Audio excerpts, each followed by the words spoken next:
Hey, David Bradley here, and I'd like to talk to you about the mindset of am I a peer or a peon?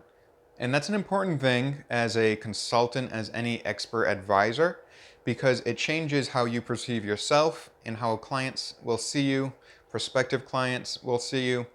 And beyond that, that dictates everything in your business and how you operate. So, the peer versus peon paradigm, what does that actually look like? Well, if you're in a sales situation, if you're communicating as a peer to the prospective client, then you're holding yourself in a certain esteem that you're not better than them, but you're at their level. Most importantly, you're not less than them, being a peon. If you're a peon, then you're desperate. You just want the deal, you just want their confirmation that they see value in you, and that is very easy to detect. If you're meeting with an executive, someone that you've already been brought in on a project, if you're meeting with someone of some stature, if there is some weight behind the company's name or the individual's name, this happens where if you are allowing yourself to question your value in some way, you might fall into that peon mindset of, God, I hope that they see the value in me. I hope they don't see that I'm not as much of an expert as I claim to be. You start to get that feeling of lack of confidence, a syndrome where you feel like an imposter. Imposter syndrome being the term that you might have heard before. That sense of, I don't know if I really am up to the task here. And when those thoughts pile on, it's important to address, is there something legitimate to this? I need to make sure that I'm hitting a certain standard of excellence in what I do, but they tend to pile on and distract your mind, and that can be very troublesome because if you're having a conversation, if you want to be seen as an advisor, you need a clear mind. So you really need to fight back against that imposter syndrome and those concerns that come up. And that's typically where you see that come up in that sales situation, or maybe a current client, but meeting with someone in an elevated position in some way. If you're not comfortable and used to that, that could be a challenge. So, first, I mentioned how you see yourself, right? That's the first of the two parts. And seeing yourself as a peer as opposed to a peon is a sense of confidence that you carry. And confidence is going to be vital. If you want to communicate an idea, if you want to move something forward, you need that confidence. If that confidence is in question in some way, it is going to be transparent. People can detect it. It doesn't have to be something that they consciously even think about. They subconsciously will even pick up that this person doesn't feel like they're, fully engaged in this. It feels like they're distracted. It feels like they're uncertain. It doesn't feel like they're believing what they're saying. We can pick up at that.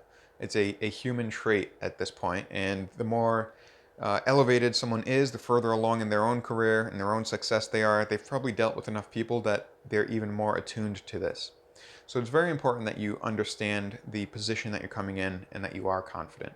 The other part is negotiation, where this comes up a lot. People might be confident to a point, seeing that they're a peer, and then when they get an objection of some sort, someone isn't certain about the price, then they start to fall into that peon category. And that negotiation element is important because it can vastly change how deals are structured and if they actually happen. And you need to maintain that level of being a peer in the negotiation process. If you fall to being a peon, then you're offering discounts and you're trying to do anything to win the person over. And that is a self reinforcing behavior where they're seeing that desperation and it is reclassifying you. You might have been a peer all up to that point. Even when they objected to the price, they might have still seen you as a peer at that point. But now things are shifting. And now that's doubling down on your own feelings about yourself, but it's also shifting their perspective on you. And the peer versus peon mindset can be something that carries with you every day. If you're feeling like that, even when you're not engaged with clients in some way, that's going to affect your work. That's going to affect how your energy is each day. And it'll affect your motivation, your discipline. I have a video on motivation and discipline you might be interested in for more on that.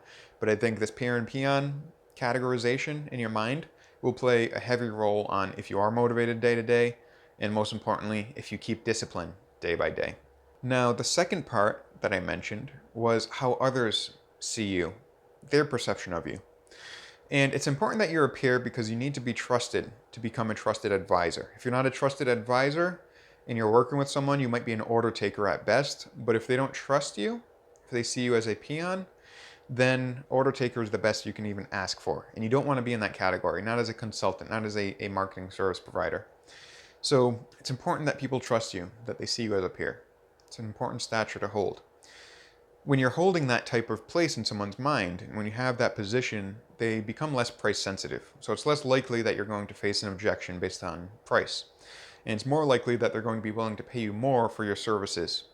If they see you at that peon stature, then they're going to not trust your expertise, and they're also going to sense out that they can get a better deal out of you, that you're desperate. So they can probably find some wiggle room in there. Not somewhere you want to be. It's not healthy for your business, and it's not a healthy place to start a relationship with a client. Whether you're seen as a peer or a peon is also going to dictate if you get a call back. And I can mean that in a literal sense in the sales situation of, do people return your calls when you're in a negotiation process, when you're trying to schedule an appointment? And likewise, if there's a future opportunity to work with that client, if they have a new need that comes up, if they need your services again, are they actually going to call you? If they see you as a peer, they respect what you do, they will. They see you as a peon, an order taker. Unless you gave them a crazy deal and you're just seen as a commodity, you're not getting that call back. And if you are getting that call back, if you're seen in that way, you don't really want that call back. And that is an important element. Returning clients is an excellent sign of a successful business. It is the best sign of a great consulting business when people return to you. They won't do that if you're a peon. They'll do that if you're a peer. So that's my take on the peer peon classification. It is huge on your own mindset, but it is also something to be conscious of the perspective of the client or the prospective client. How do they see you? And that will play a major role in the sales process, the respect that you gain, the trust that you gain, the ability to advise, the ability to move projects along, and ultimately the ability to make a deal that is favorable to you and the client.